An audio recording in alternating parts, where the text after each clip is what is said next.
Evolutionary Underground, episode 43 coming your way. Today, we're going to talk about how to truly conquer your bad addictions forever by Geneza Pharma. So, look, in this one, we're going to go over our personal stories with addictions. We're going to talk about different addictions and why they make us feel good.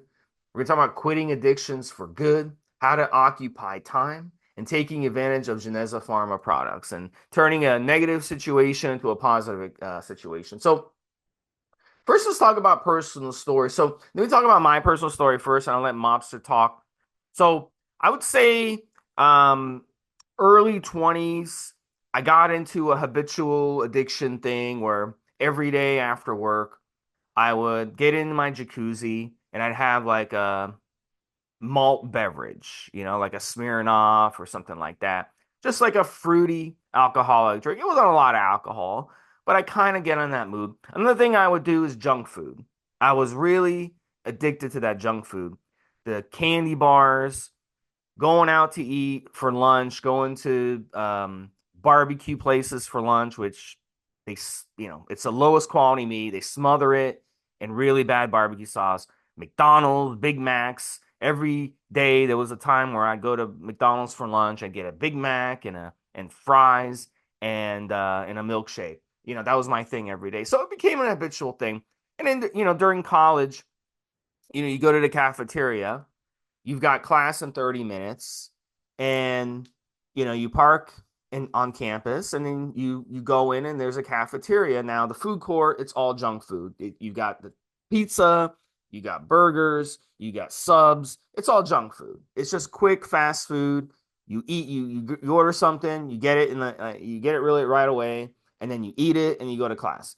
And that's what I was doing. So I didn't even know that I was addicted to these things, the junk foods, the candy bars, the sugars, the alcohol. And you build an addiction doing it. So, you know, I went through that and I was able to conquer it by accident. And some of the tips that we're going to give you on this podcast are going to be ways that you're going to be able to conquer it and give you the knowledge to be able to do it. But what happens is the more you do these addictions, okay, the more it changes your brain, the more it wires your brain over time. So you have to rewire your brain. We're going to explain exactly on this podcast different addictions and how they wire your brain and how you can overcome them. So, and I haven't touched alcohol. It's been about 20 years since I've even touched alcohol. So Wow. yeah, and then when it comes to candy bars, it's been probably 20 years since I touched a candy bar. So now I do indulge. I'll make my own little sweets with raw honey, with natural ingredients, but I'm not going to go and eat a candy bar like a Kit Kat or Hershey's or something like that. It's all basically fake chocolate. It's not even real chocolate, it's just sugar. So yeah, you can overcome these habitual addictions, and we're going to show you how on this one. We'll give you some tips. But Mom, sir, why don't you touch on your personal stories with addictions, with family, and yourself over time? Yeah, as Steve knows, and some of our regular listeners that are on the forums will know, I've addressed from time to time, if not in depth, certain issues that I've had to deal with. And I'm kind of offhand. I live quite far away. So some of these things would have been dealt with differently had I lived closer or be more that kind of person. And I'm going to put my hands up and say I could have been a lot better at doing some of these things as well. Had I been there, I've literally had conversations where I said certain people that were doing stupid stuff would have had my foot halfway up their ass to get them out of the stuff that they were doing and so on and so forth. So let me give you a couple of examples. And again, Steve knows more about this than some of the stuff I posted about. We've had in the family, I would argue, Steve, at least three family members that have had to some minor, one quite major, issues with alcohol. We had another family member who was using alcohol, ironically, to deal with his previous addiction to heroin and having to deal with the bouts of how you feel when you're off heroin and you're on methadone, which is prescribed by the NHS to try to get you off of heroin. And of course, the methadone that's prescribed for you is not there to get you high. It's just for whatever. So in between, you're consuming alcohol just to help you deal with the way you feel. in between these doses of methadone. And he ended up passing away in that particular case at the age of 41, so relatively young as a man.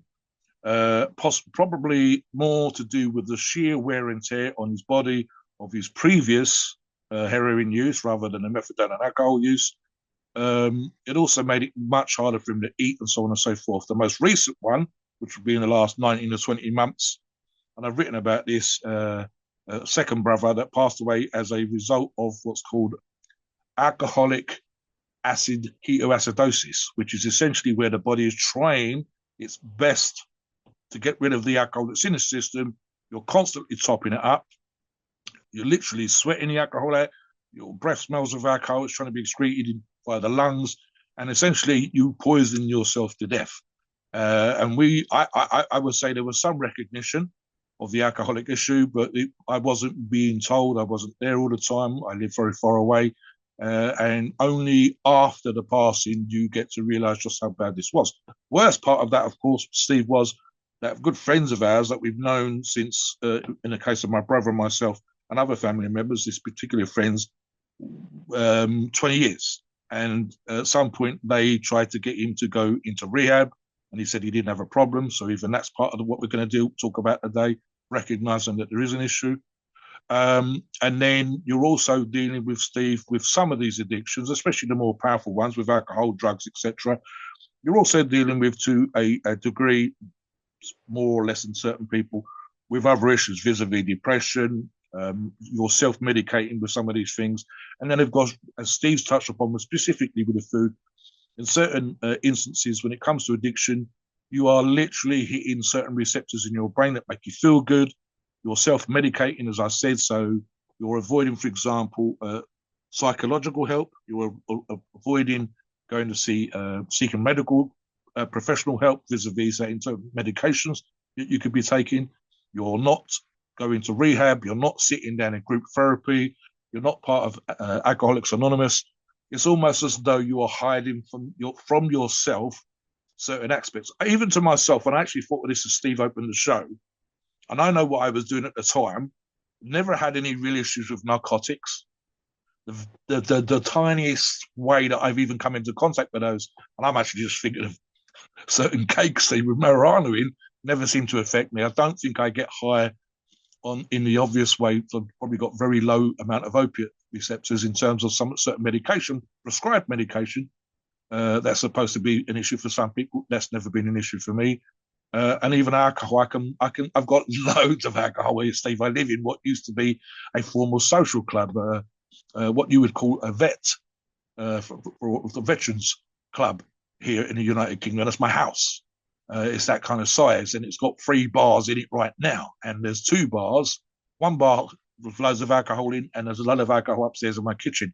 But I can literally, the last cycle that I did, Steve, 8 weeks, didn't touch a drop of alcohol for 8 weeks. It means I'm not, I don't need to go out and get drunk or whatever else. But I'm actually thinking, and this was more avoidance in my case, I would spend, and this is one that some people will think about, hours, and I mean hours, every day after work on my PlayStation, doing games that I'd probably already completed as a way of avoiding at that particular time. And I only know that looking back after the fact, the relationship that I should have been working on with a person that I was living with at that time. So I think it was less an addiction to the video games and more a way of me avoiding it. And that's part of what some people do with addictions. They don't want to deal with certain things, or they are dealing with other things and they would mask those with alcohol and drugs. For example, PTSD is a good example, Steve. People that have been in wars and certain situations, and then rather than deal with the way that they feel and coping mechanisms and certain cognitive behavioral therapy sessions, etc., they will self-medicate with alcohol, Yeah, drugs, or whatever. Yeah. So yeah, yeah. I should have been doing relationship shit, and I wasn't. In the case of my 2 brothers, you got David, for example, would be never really, and I think he kind of took this on. This is the one that died of the alcohol issue, depressive issue, missing my father, and he never really got over that and was treating himself with alcohol to the point where that becomes a thing in and of itself. And here's another thing, and I've touched on this before. I'll pass it back to you, Steve. The element of alcohol or recreational drugs or even prescribed drugs and certain addictive behavior is a combination in modern society, I would argue, Steve, of the pleasure receptors in your brain, specifically the food one. We talked about how food is a reward, but also the mental health issues and the way that people deal with stress in modern society. There are arguably, and we don't necessarily see it that way, there's probably more addicts to what addictive type things in society now than there's ever been. And we don't necessarily think of ourselves in those situations. There's people that are on meth, people that are on coke, people that are on heroin, versus the other part of society that should recognize some of what they're doing is addictive behavior. And arguably, Steve, even something that our listeners and you and I share is an addiction to exercise. But I think you and I might argue certain positive addictions versus negative addictions and things you should be dealing with and Yeah. the reasons why you do that way. Back to you. So let's talk about the reason these bad things. We're gonna go over a list of addictions, but let's talk about why bad things feel so good because Mobster kind of jumped on the script a little bit ahead of ourselves. So look, and as Mobster said, the world we live in today is so accessible and easy. Okay, our ancestors didn't have animal farm. Human beings we've been around for 2.5 million years. We didn't start farming until maybe the past 5 or 10,000 years Yeah, in some of properly. the world. In some of the Yeah, world. And most of the world didn't start farming within the past few thousands of years. Okay. So you trap in animals in an closed area to raise. We breed them, we raise them, we domesticate them, we get unlimited amounts of food. Same thing with plants, same thing with farms. We have unlimited amounts of food that we can grow. It wasn't like that before. So if we wanted no. something to eat, we had to scavenge for it. We had to earn it. If we wished for that sweet taste of something sweet, we had to climb a tree and get stung by 1,000 bees to earn Yeah, it. And a lot of times, if you may not have survived that, you got stung so many times you ended up dying. If we wanted yeah. to have sex, you couldn't just go online and use an app and hook up with someone. You had to basically court a woman. You'd have to hike miles to find another woman. There weren't many people around for 2.5 million years. There weren't many people to breathe with if you wanted sex. And if you had the urge to, bust one out, you couldn't just pull up your phone and look at porn on the phone. I mean, so we have an abundance of things. You can order anything you want on an app. You can order a pizza on an app. It'll be at your door in 20 minutes. You can order lobster, steak, whatever you want. I mean, it's sick. So there's an abundance of things that we can get via our smartphones. It's made it too fucking easy. That natural balance is gone between Yeah. wanting something and its availability Yes. and gratifying our desires 24/7 anytime we Yes. want Yes. isn't how we evolved. That's not how we're supposed to be wired. So now we must self-regulate our dopamine effects. So Yes. we're now seeing a rapid trend and it's getting worse and worse among teenagers, but it's not just teenagers and people in their 20s. It's your age group too, mobster. If you go to the Oh, casino, 100%, Steve. you Yeah. see boomers hitting the slot We can machine. afford it. They're like hitting Yeah. the slot machine, for for fucking 10 hours straight, like Oh, like man. Yeah, yeah, zombies. yeah. So it's everybody's getting addicted, and boomers are getting addicted to the smartphones and all this stuff too, and having this easy lifestyle. So, and then like you said, the smoking and the drugs and everything. It used to be cool. Your generation used to be cool to smoke cigarettes. So Mm. look, now we've got to do it. But here's the thing, you younger guys, being able to self-regulate yourself and being disciplined is going to give you an advantage over your peers because your peers are going to be zombies. Your peers are walking around, they're addicted to the combination of social media, pop, porn, gambling, Steve, caffeine, Steve, rec drugs. it empowers you. You are powerful because you resisted something. That gives you a strength The or morality. Yeah. But here's what I'm saying to you guys, listen to this who are young, this is what's going to separate your success from your peers is Mm. because your peer who spends all his time looking at playing video games and watching porn and eating junk food and smoking pot and being on social media all the time and being on messenger all the time and being addicted to their phone, they're wasting their time, they're wasting their Yes. life while you can use that time to your advantage to educate yourself, build skills, build a business, and be successful. So that's an advantage of you. So you need to be able to self-regulate. That's going to be the difference over the next 20, 30 years in America, in Europe, in Yep. really all over the world now, because all over the world they have access to technology. Even in third world countries, they have better access to technology because they have way less regulations and way less monopolies. So you've got people in third world countries who can just put a satellite dish outside their house and get free internet, free TV, free, smartphones, all this other shit. In America, you can't do that because if you put a satellite dish and you try to steal the signal, they'll zap your box. They used to do that in America. I don't know if they still do it. But let's go over to the list of Yeah. different addictions, Mobster. We already talked about alcohol and recreational drugs, which are absolutely devastating. Weed is a big Yep. one. Weed basically, it spoils your lungs. Okay, there's no doubt about it. It spoils your lungs, and it's a gateway drug because Yes. it's gonna get to the point where you're gonna need something more harder than weed. Weed's not gonna be good enough for you. Smoking and vaping, full of chemicals. Vaping is a big problem. Um, Huge, they especially the should younger have. generation. Yeah. Well, I don't know about that. I know a lot of older people who vape too, but the younger generation too. But here's the thing, like with vaping, you're inhaling like 3,500 different chemicals. It's really, really bad. Really, really Let bad me for let you. me expand on that one for you very quickly, Steve. Right, so listeners, we've all seen occasional posts about vaping, and here's the problem, Steve. People consider it safer than smoking, so they use it excessively, thinking they're still okay. And the ones that are constantly vaping are inhaling the equivalent of sometimes, Steve, and this is in the worst case examples, 100 to 200 cigarettes per day.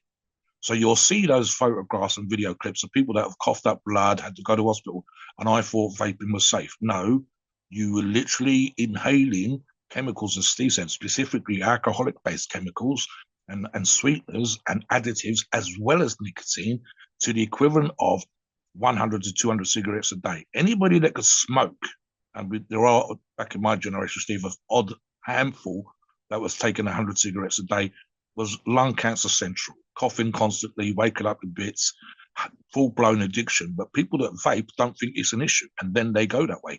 If you vape to the same level as a moderate smoker, then arguably there's an argument to be made for it being safer. But people consider it safer, so they use it to excess.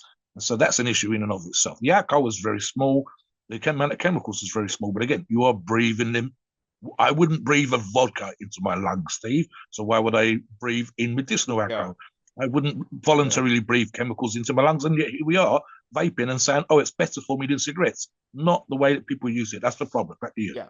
And even taking that away, just that act of vaping all the time, Yeah. of Yeah. vaping, that's you're getting that dopamine hit to your brain. So you're wiring it not the correct way in the first place. So vaping is very counterproductive. Video games, I talked about it a lot. Mm-hmm. Um, I used to know buddies who were playing video games. Like it's very, very addictive. They play video games like after work and they play it till like 3, 4 a.m. until they fell asleep. It's Mm-hmm. very fucking bad. Porn, a big problem. People are wasting time looking at Yep. porn. Porn wires your brain a certain way and it ruins your relationships in the process. And a lot of people don't know that it is an addiction. It's a very, very severe addiction. It's not like alcohol or rec drugs, but it's still a very severe addiction that can cause issues in your relationship. Eating bad Absolutely. stuff, I talked about it earlier, junk food. And then obviously like sugars and all these things, the fast food. People get Yep. addicted to this stuff. It's like they have to have fast food. They have to have fast food, the taste of fast food. Social media is a big problem. Yes. Because social media, people will go on social media hours and hours and hours and waste their time. And it's addictive. Facebook and Twitter and all this garbage. It's Steve, all again, even toxic. Steve, even the feel good receptors, Yeah, wanting likes for how you look or something that exactly. you've done as a way of fulfilling how you feel about yourself and hitting again those feel good receptors in your brain. Yeah, and that's what social media companies, they know this, and that's what Yes. they try to do. They try to sucker you in and keep you That's on. why 16-year-olds and under are not supposed to be on social media. They're literally talking now, Steve. I see something today that they might be looking to fine in the hundreds of millions of dollars social media companies for not doing what they're supposed to be doing and keeping 16-year-olds off of social Yeah. media. Back to you. Well, yeah. I mean, thank God for Britain because America, they certainly will not do that because the all these guys, all these billionaires run America now. So thank goodness for Britain for stepping up on that. They should because they know what they're doing. Gambling, big problem in America now, Yes, Mobster. yes, Because yes. here's the thing, even in states that haven't legalized gambling, you could still go and then the Online, native, yeah, online to well, do the it. native let me explain. The native tribes now, they have Yes, yes. apps and you can bet on anything and it's legal because the natives don't have to follow the federal laws and the state laws. So this is why in America, the top three richest people in America now are the native tribes. Like literally the per capita of the Seminoles is $1 million each. That's pretty fucking wealthy. Yeah, yeah. A year. I've heard stuff like Even I've seen news articles on this, Steve, as a Brit, where um, the majority of the tribe doesn't have to work because of the money that's been given to them via gambling. yeah. And so they've actually got alcoholic and Yeah. drug issues So because they don't have to go to ironically, work because they've been yeah, covered. so whatever. The ironic thing is they have a monopoly on the gambling and the sports gambling. But the point is, this is the problem with younger people. You talked about early younger people. This is true. The younger people are getting sucked into sports gambling, and they're not. It's different because I grew up watching sports because I enjoyed watching sports. I enjoyed watching the game. I enjoyed cheering my team on. They're not like that. They're watching sports because they're gambling on it. You see? Mm, So now you mm. get that dopamine effect of winning the game and you're chasing losses. You lose. Spread But betting, yep. the thing is, it was different too when I was growing up because you could maybe, you'd put a bet like on a sports team, once a week or something. But now you can bet on anything. You can bet on fights. You can bet on boxing, on soccer, Yeah. on anything around the world you can bet The on. first quarter, second quarter, third quarter of a match, Yeah, football, yeah, anything, everything. And halfway through the game, the end yeah, of the they have game. prop bets on everything. They'll let you bet on Yep, anything, and they're making 10% juice on every bet. So what do they give a shit? yep, Shopping is another yep. big one.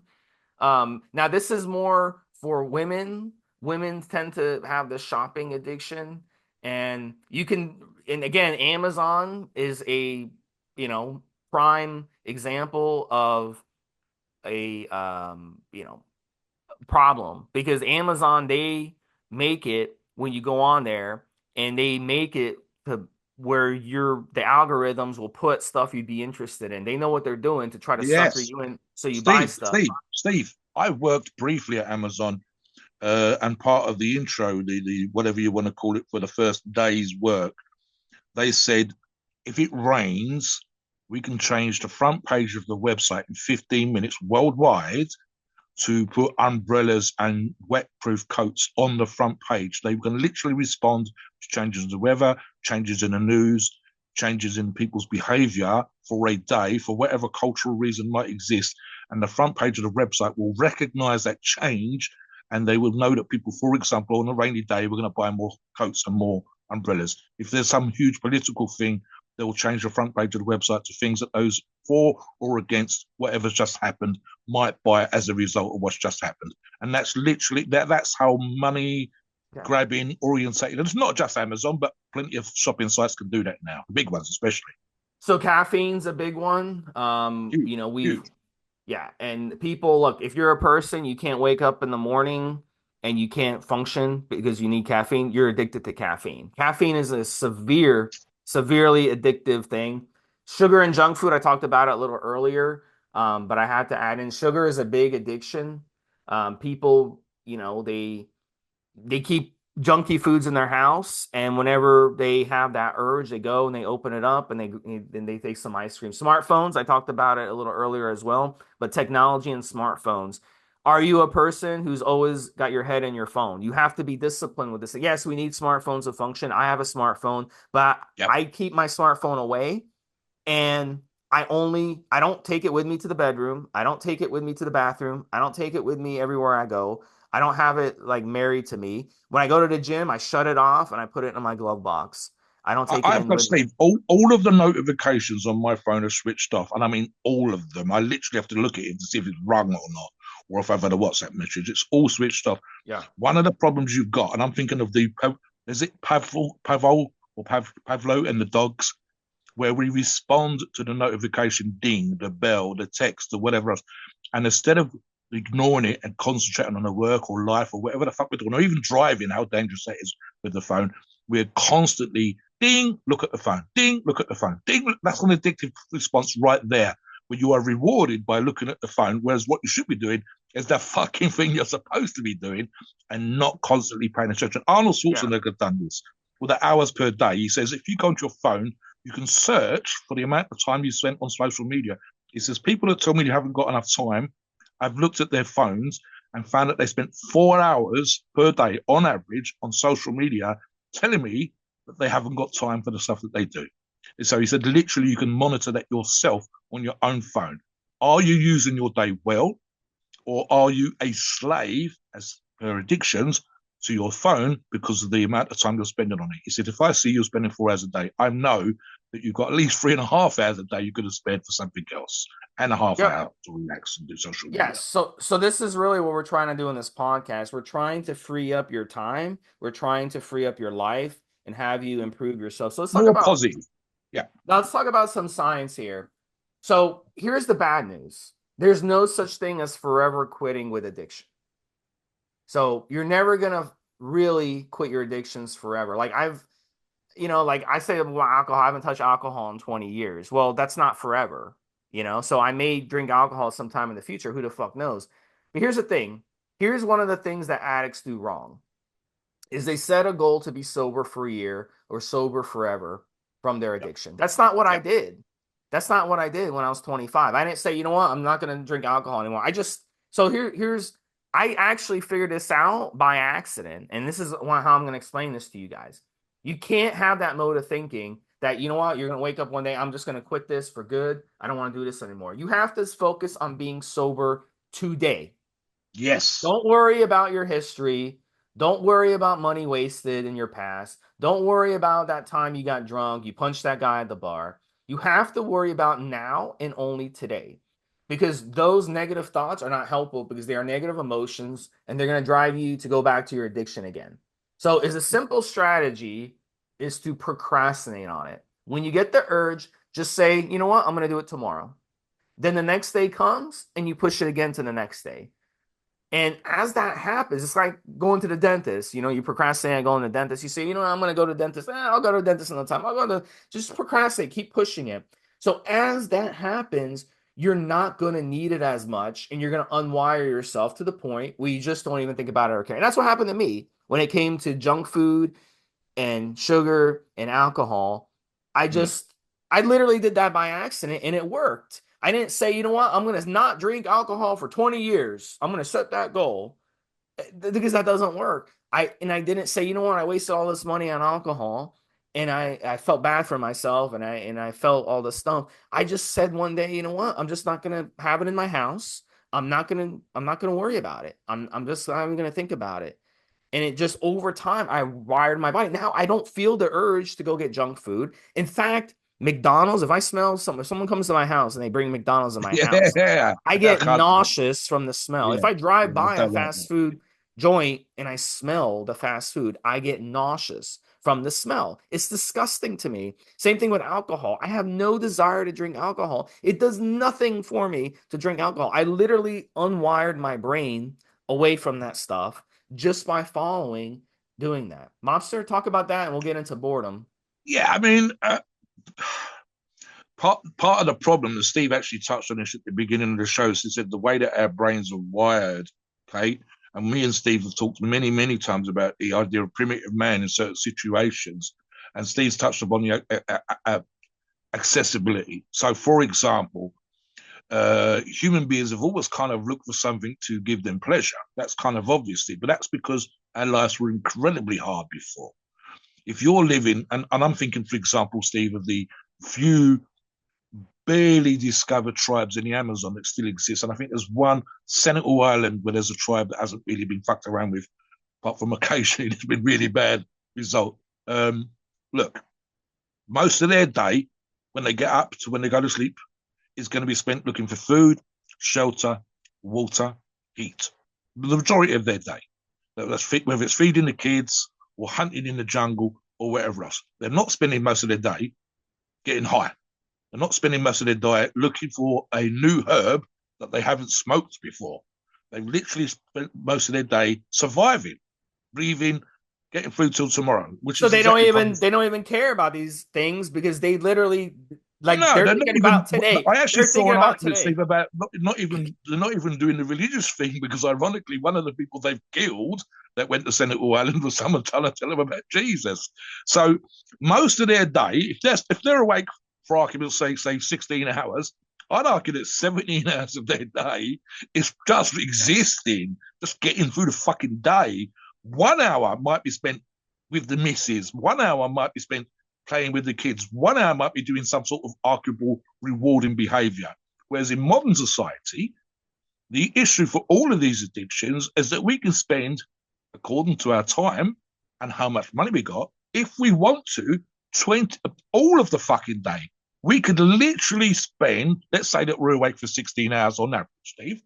You and I, apart from the need to go for a shit and eat, if we were a boomer like me and borderline retired, if I wasn't doing this show with you, I could arguably spend, if I wanted to, and I've got the money up to some degree, I could probably spend the next year of my 16 hours a day, probably 14 hours a day doing stuff that is Yeah. rewarding for me You can in go addictive way. you can go to the casino. So a lot of old people I do. could drink, I could They go to yeah, smoke, I could yeah, gamble, I could do stuff that just make, I could watch porn, I could do all of those things and waste yeah, 14 hours a day if I wanted to. yeah. So But you that's bring up that's the problem. Yeah. yeah. So let's bring up. We got to move on. Let's move on to the next thing because you brought up it's boredom and habits. And Yes. your generation, you've got a lot of time. But you guys are Yep. retired, Yep. and then the Yep. young More or less. generation in America, and it's the same way in Britain now, is that up until 30 years old, most of you are still living with your parents, so you don't have very many bills. Your parents might make you pay for something here and there, but you don't have to worry about bills. So again, you get bored. A lot of you aren't working because you don't want to go work at a cheap job where that doesn't make a lot of money. So you sit home and you've got a lot of time on your hands. So many addictions are derived from simply people being bored and having habitual things they do.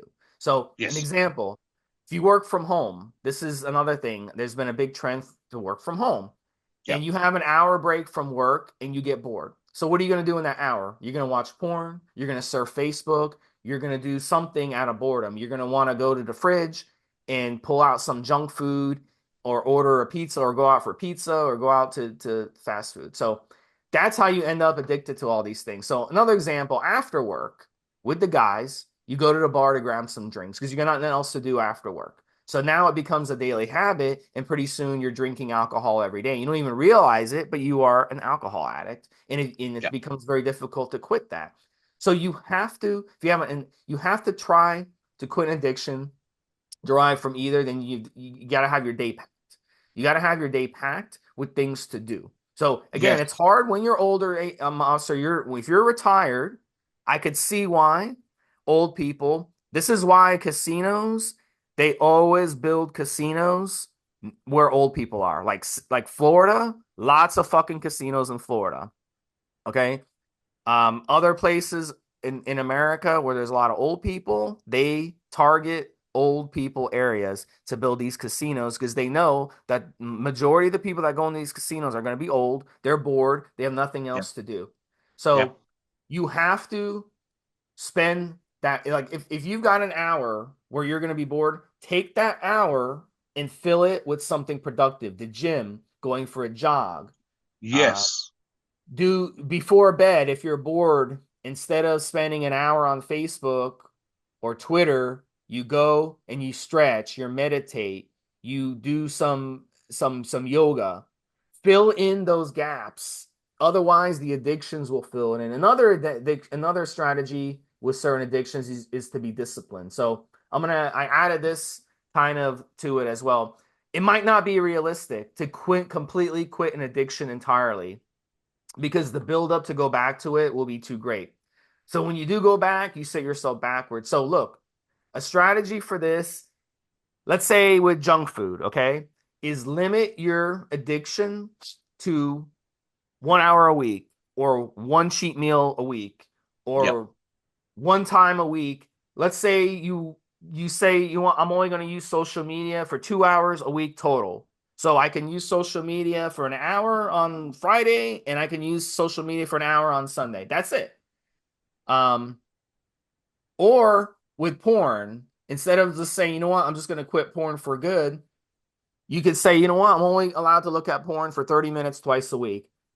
Or with a cheat meal, I'm only going to be able to have a cheat meal. Like Arnold, he talked about he'd have a cheat meal Sunday afternoon, but his cheat meals in the 70s wasn't as bad as today. I mean, within No. reason, don't, within reason, have a cheat meal. Like you say, I'm going to have one cheat meal once a week on a Sunday afternoon. And what this does is you're going to win. You're going to beat the addiction 6 days of the week for most of the week. You're going to beat it 5 or 6 times a week, and then that one day you lose. So at least you're winning 6 out of the 7 days. And then over time, you can rewire your brain to need it less and less. But a lot of these addictions, it's not realistic for me to sit here and say, yeah, you can't have any junk food. If you're used to eating junk food every fucking day, it's going to be hard for me to sit here and say, you know what, tomorrow you're just going to quit junk food. It's just not realistic. And then when you do go to a birthday party or you go out with people from work and you do indulge in junk food, then you're going to relapse on the entire thing and set yourself backwards. Does that make sense? Same thing with some of these other things. Same thing even with smoking, mobster. I mean, look, smoking, it's really fucking bad for you. But if you say, you know what, I'm only allowed to have, One cigar a week or something. yeah, Yeah. yeah, yeah, exactly. Like you could do it that way. That would at Yeah. least work to rewire your brain. And what you could do with smoking, for example, if you're used to smoking every fucking day, my grandpa, he used to smoke 2 packs of cigarettes every single day. So it would have been unrealistic for me to say, you know what, you're just going to quit Yeah. cold No. turkey. No. So he could have done something like this. He could say, you know what, instead of me smoking 2 packs a day, I'm allowed one cigarette a day, but I have to filter that cigarette. I have to use one of those filtration devices so I'm Yeah. not Yeah. inhaling Yeah. a lot of the bad things, which I understand it's not going to be 100%, but at least it would help. But that would be more realistic than saying, what, you're going to quit cold turkey. So these are things you have to do to kind of train your brain. Let me give you an example Yeah. that I touch upon, which is part of the reward behavior. So we have to be careful with this. But I've got probably 3 or 4 buddies, ironically, Steve, on Facebook, but they lift. So they're in, I think, arm wrestling and powerlifting. In these two or three examples, three, 4 examples. And they're also a few years younger than me. So they're not quite boomers, but they nearly are. So the disposable income thing comes in again. And I'm actually thinking of one ex-professional bodybuilder that I see on Instagram. They, because of the disposable income and because of the reward behavior, I'm specifically thinking about smoking here, Steve, they've got into fine Cuban or fine whatever the fuck cigars. So they will literally put up a picture of a very nice whiskey. Ironically, I've got some of the very nice whiskey here. I've had it for years. A singular bottle bought for my daughter, and I've had it for years. I literally save it for special occasions. And these beautiful, I don't smoke, but these beautiful looking Cubans, or they've gone to a proper cigar place and handpicked these cigars.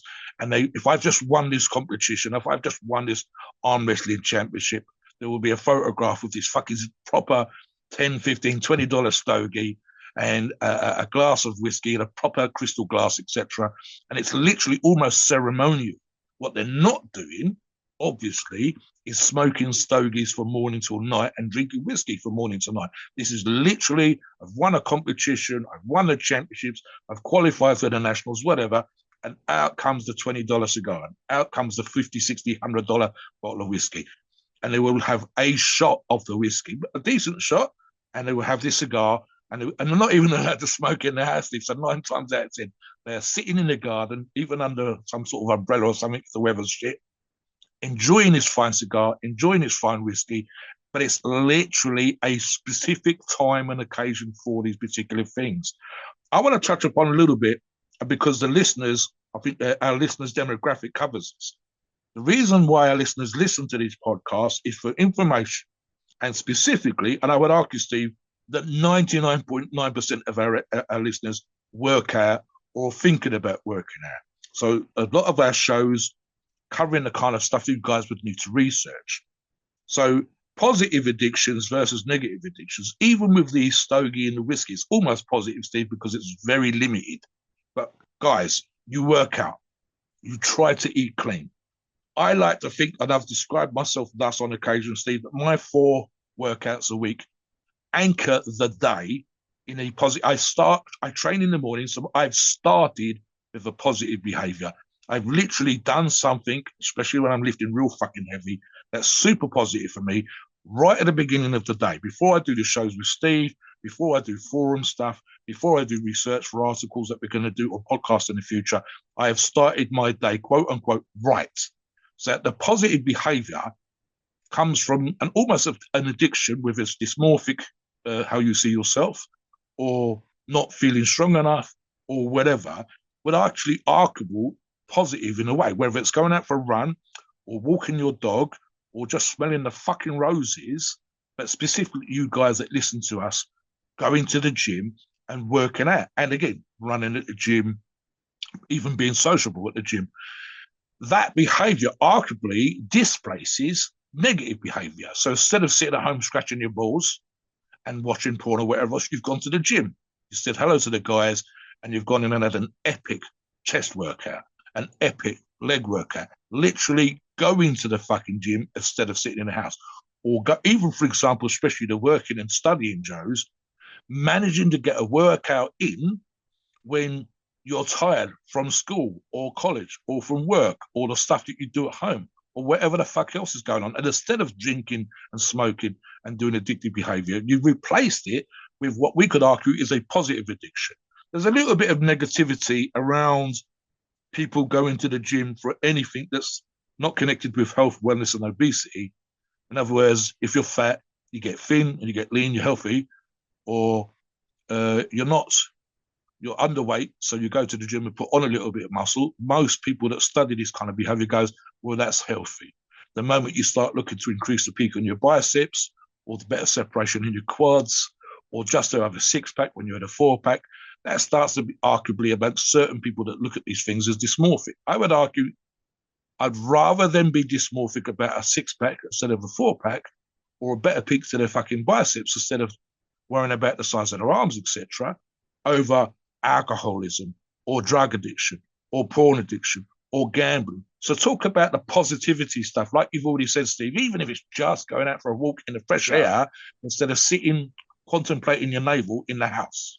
Every bit of these addictions we talked about, you get a rush of chemicals from your brain, including dopamine. We all know about dopamine, okay? Did you know when you exercise, you get the same thing? You get Yes, endorphins, you get endorphins, yeah. dopamine, you get endocannabinoids, you get IGF-1 released, and these Testosterone chemicals, boost, testosterone boost, Steve. Yeah. these lower stress and they help you feel better. So this is the tool that's going to get you through these issues. How many people have come on the forum and started logs and have admitted, and this is great that they do this, by the way, that Yes, yes, yes. they're former addicts and they have overcome their addictions and they turn those addictions into exercise. That's not a coincidence that they've been able to do that, but it's because literally the same feelings they get from all these addictions that we talked about, you get when you exercise. So they're replacing a bad addiction Yes. essentially to a good addiction, but a natural addiction. It's natural for us to exercise. It's natural for us to work out. We used to go chase down our Yes. prey, Animals, get yeah. pick them up and have to carry them back. This is natural. So use the addiction. There's all kinds of things to do. Here's the thing too. The gym is one of those things where unless you're working with a personal trainer, which some of you will have to do, some guys on the forum have to do that. Our Yeah. buddy SF Don has to do that because otherwise he will Yes. not go into the gym. Or you're going with a buddy or something like that. But otherwise, it's one of those self-regulatory things. So maybe that's not the best option for you. But you know what is? Going to boot camp classes, going to CrossFit, going to yoga classes. Because with those, the peer pressure of going at a specific time where you're usually going beholden to your addiction, that would be a good option for you. Let me Um, give you a couple of non-exercise examples here, Steve, before we talk about Geneza. I mean, as an example, and I'm referring to Arnold with his daily email, which I get.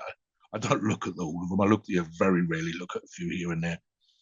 Positive stuff that replaces certain addictive behaviors. So, for example, reading a book, learning a new language, learning a new skill, updating skills. As an example, again, Steve, and I use myself here. As I say, I'm probably pretty much semi-retired now. Previously, I'd had to qualify at my age, 58, 59, 60, when I was qualifying for these things. I had to do certain certification schemes and or qualifications at an age where you would expect me not to be doing those things. And I've been quite surprised, although I consider myself reasonably intelligent, that I've managed to qualify. I've learned new skills that I had to learn that I wasn't expecting myself to do incredibly well. I think actually, arguably, the whole working out and my behavior that's enabled me to get world records and win championships made me to the kind of person that was disappointed when I only got a passing grade and I didn't get a high passing grade. As an example, I got annoyed. I think I got 96%. I was like, I should have got 98% on one exam when I only needed 70% to pass. So I was kind of getting into that almost competitive with myself behavior. So again, it's that thing, right? Okay, almost rewarding yourself it for learning a new skill or reading a book or rereading something that's educational. As an example, when I was younger, definitely a bookworm, Steve. The person most likely you'd see me in the library reading everything, physics, chemistry, you name it, I was reading it. And then seemed to get away from that for a longest period of time, especially I guess when I was working, and then come back to that. Why can I re-educate myself for those things I used to look at? That's a lot more positive behavior and educating myself in that particular way. Um, as an example, let me talk about this. I touch on this a little bit. And I've seen this with people, and especially during COVID, where people would quote unquote research certain things. And ironically, not only was they rewarding themselves getting the serotonin hit by looking at certain things that made them happy to quote unquote discover this great secret, they didn't understand that the research being done online was being fed by the algorithm. So the algorithm was suggesting more things connected to the way that they'd looked at and the things that they spent the most time on. In other words, they were being rewarded, arguably, in some cases, for negative behavior by being given more of the negative behavior algorithm searches to look at, if you can see what I mean. Versus, for example, learning how to grow a new breed of roses. And again, let me look at the listeners again here, Steve. What do? You come on to us for advice about exercise, training, PED use. For example, when I started out with the inaccessibility and then later on expanded to the internet, had to read books on nutrition and read books on training. So therefore, I would argue if I was coaching people on a regular basis, I might actually make them, or should I say suggest, but question them on the thing that I'd have suggested at a later time. Can you go away and learn about proteins for me? Can you go away and learn about the way that the body utilizes fats? Can you go away, as Steve and I have done when we talked about the hormones, not just testosterone, but the hormones in your body, the way that your body tries to compensate for hormones coming in from the outside, and how go away and learn about receptors, go away and learn about down regulation.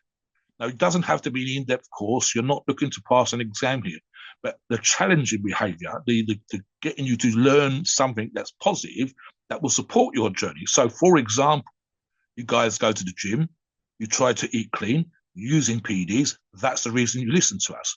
Can you improve by listening to us, positive behavior, or can you go away and learn something and even question the things that Steve and I have said? You can come back and add to our information, expand on your own information. All of that is positive.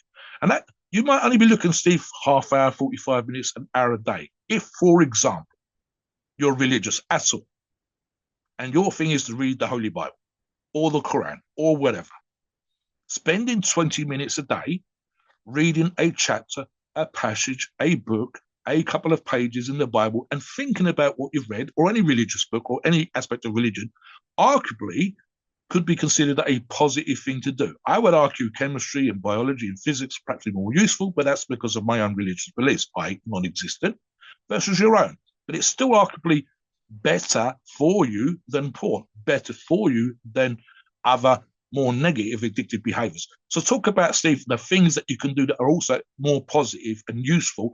And then we'll talk about, for example, the way Geneza Pharma will help you support your sporting, nutritional, bodybuilding aspirations. Yeah, it's a great opportunity for a lot of you guys and gals out there to get a leg up on your peers in life and be more successful, even if they have an advantage, maybe they're trust fund babies or whatever. Because all these addictions, you see these trust fund babies, they inherit millions of dollars and they're broke, they go bankrupt. You see these pro athletes, they make millions of dollars and they go bankrupt. They're, are they idiots? Maybe. A The lot of them, lottery winners are the worst, Steve. Wasn't yeah. it 4/5 of lottery winners just spunk the money away like morons and Well, become because bankrupt? there was one lottery winner in West Virginia. Every day he'd go to the strip club and stay till they had to kick him out every night from the strip club. So he was basically blowing all his money, and they loved having him. The women there loved having him because he blew all Yeah. his money on strippers and sex and booze and drugs and all this stuff. And he ended Is up that not the one? having. Is that the one that lost something like $250,000 in 2 hits because he had $100,000 and one guy $150,000 in his I car maybe outside the yeah. strip club? I think it made like yeah, world news or something like that. He got But robbed twice. so really, like we want you to like spend it's about time and spending your time improving Yes. yourself Yes. versus wasting your time playing video games. And I had a buddy of mine who he came over, he crashed at my place. The guy was from 10:30. I went to sleep at 10:30 and he was on Messenger. He had like 2,000 different people on Messenger he was talking to, okay? Fuck that. I'm sure he thought all of them were women, but probably half of them were catfish. Okay. But anyway, I woke up at like 5:30, right? To get ready for work. And he was still on Messenger. I'm like, dude, this is bad. Like you're from 10:30 at night to 5:30 in the morning on Messenger chatting with people, wasting your fucking time. That could be time you're spending sleeping and recovering from your Yeah. workout. That could be Oh, time yeah. that you're investing in a business. That could be time that you're doing something productive and you're fucking on Messenger talking to a bunch of catfish on Messenger. That's a sickness. That's an addiction. So you got to be smart, guys, and you want to spend your time doing it. So when it comes to all this training we're talking about, you know, these addictions rob you of being able to build muscle and build strength. They rob you of your sleep. They rob you of all these things. They occupy your brain instead of your brain focusing on recovering and getting better, it occupies your brain to not do a goddamn thing. So Geneza Pharma, they have everything you need. Okay. You can get on a lot of people on the forum, they do these logs who are former addicts. They turn a negative addiction to a positive addiction. They get on Yep. anabolic steroids. They're able to see day to day results, week to week results, month Yes. to month results, Yes. improve themselves, build more muscle, build more strength. And Feel better. that's Feel their better. new addiction. The good thing about anabolic steroids is they're not addictive. They're not addictive like these other things. They don't, they don't do the same things that these other things do in a negative fashion. They help you build more muscle. They help you build more strength.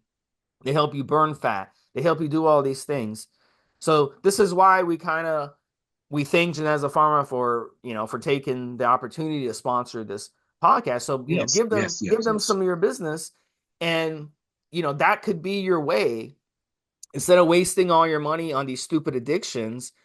Spend some of that money, a portion of that money, buying these anabolic steroids and using these anabolic steroids to better yourself, help better yourself, and do them the right way. That's what we do on this podcast. We show you how to use these products the right way and get disciplined. When you get on a steroid cycle, this is true. When you get on a steroid cycle, you're spending money, you're spending your time. You're going to be more disciplined. You're going to be able to self-regulate yourself more to go to the gym, to go to yoga, to go to the boot camp, to go to the CrossFit because Because you're you've invested money into yes, from your pocketbook into exactly. buying these products. You know that it's a good company. You know that they're selling good products. You have literally, if I'm going to inject this testosterone, I'm looking, for example, with Steve GP test prop. If I'm going to inject test prop, I'm going to make sure today that my nutrition's on point. I'm going to make sure that my cycle is going to be successful. I'm going to learn the difference between enanthate and acetate. I'm going to learn how my body works. I'm going to make my body follow my commands. I'm going to get Right. leaner. I'm going to get stronger. I'm going to get more muscular. I've And invested $1,000. I'm going to make sure my money goes where it's supposed to go. and you're going to be able to do it more often. So you're going to be able to recover twice as fast from your workouts because you're Yeah, eliminating these addictions. You're going to be sleeping more, and these anabolic steroids are also going to help you recover half as fast. So you're going to be able to, when you get the urge, even if it's your day off from the gym, and you're like, shit, I can't go to the gym. I'm sore. I don't want to overtrain. You get the urge to do something, go for a swim, go for a yeah. walk, take the Stretch. dog, Yeah, go jump on the treadmill, do some meditation, stretching, yoga. There's positive things that you can do on those days. Stretching every day when active you rehab. Yeah, is very important, and building mobility is very important. Professional athletes of any sport, they spend a lot of time stretching and working on mobility. So that could be filling in your space instead of going into those addictions. That would be something you can do. So at the end of the day, look, Geneza Pharma, they're always going to be there to provide you with high quality steroids, ancillaries, and more. You're going to have the desire to keep your head on straight. They also have weekly sales. You can come on the forums and see. A lot of times they have 50% off this product, 50% off that product. So you can come on the forum. They have weekly sale, they have weekend sales, lots of different options. So come on, and you can find out where to get the authentic Geneza Pharma brand. And at the end of the day, look, with these addictions, use these practices we talked about. Use the procrastination technique. Use the technique where you're going to reduce these addictions to only once a week or only twice a week or only this so many hours. And you're gonna like you said, Mobster, at the beginning with Arnold, you're gonna see yourself free up so much fucking time, yeah. and it's gonna be beautiful. And you're gonna use that time to gain knowledge, go take a class to learn electrician Steve, or Steve, fix an Steve, air conditioner. how much support of people that have come onto the forums with some addictive behaviors, and I think specifically for alcohol twice this week we've had, where people have talked about their relationship with alcohol. Let's imagine the listener has a relationship with alcohol that's less than positive. You can come onto the forum, do some research on Geneza Pharma, find a log where person is using Geneza Pharma products, and this particular person that they decided to follow has had a poor relationship with alcohol in the past. Now you can follow their journey and it can echo your journey. This guy is making it every day. This guy is avoiding alcohol every day. I can avoid alcohol every day. Look how this person's training. Look how I'm training. Look how they're working with Geneza Pharma products. I can use your Geneza Pharma products. Look how that guy's. Oh, look at the pictures he's putting up, Steve. Amazing meals. Look at your fucking six pack. Look how he's getting shape in his delts. That's what I want. You could literally copy if you wanted to. You could almost literally copy what they're doing. Make sure it's more specific for you, but you could say the positive behavior that this other person is exhibiting, I can exhibit. And again, he's getting great results from Geneza. I can get great results from Geneza. I can do what he's doing to get the same great fucking results. I can do my research on Geneza. I could spend half hour today, hour tomorrow. I could listen to this show and I could say, listen, I know this is a big company. I know how long they've been around. I've seen the positive reviews. You're literally doing research to make sure that the company you decided to use, in this case, Geneza Pharma, is a good, solid source. You can look at the behaviors. This is the reason why we encourage logs, because as we said on other shows, Steve, how great is it when people share their journey and you don't really necessarily understand or appreciate sometimes, it's only when we've done these shows that perhaps they do, how following someone else's journey, posting your own journey, helps so many other people. When we do these shows, Steve, and I'm sure Geneza likes the idea of what we're doing today, what are we trying to do? You and I, we're actually arguably, as we do this show, there's a certain reward for us in just putting out this information with Geneza support that enables us, hopefully, to help hundreds of people that are listening to the show. Not every person's got addictive person issues. Not every person that's doing this. Some of you will. Some of you might not even recognize that you haven't now have because of the show today. So this one of the things that we could Steve and I could come back almost a reward for us is us putting out information that might help hundreds of people with Geneza's support. That's why we encourage you to exercise. That's why we encourage you to go for walks. That's why we encourage you to eat better. Because what happens when they do, Steve? They feel fucking great, but they feel great because they're healthy. They feel great because they're stronger. They feel great because they're more muscular. And then, without even that listener realizing, even if they didn't have a log, people around them see them drinking less, see them avoiding negative behavior, see the beneficial changes they've made to themselves in their behavior, in how they walk, how they hold their head up high, even in the glow, the healthy fucking glow, the oh my God, look how fucking great he looks. He doesn't have that pallid, ashen look. He's out there spreading the word. He's talking about the gym himself. How awesome is that? Talk about that, Steve, before I go into the disclaimer. Yeah, at the end of the day, we got to do it, guys. We got to, guys and gals out there, we got to do it. At some point, you're gonna have to do it. And at the end of the day, I think a big one is boredom. I think a big one is boredom. So you've got to use fitness to your advantage to fill in those gaps of your boredom. Because when you get bored, bad things happen.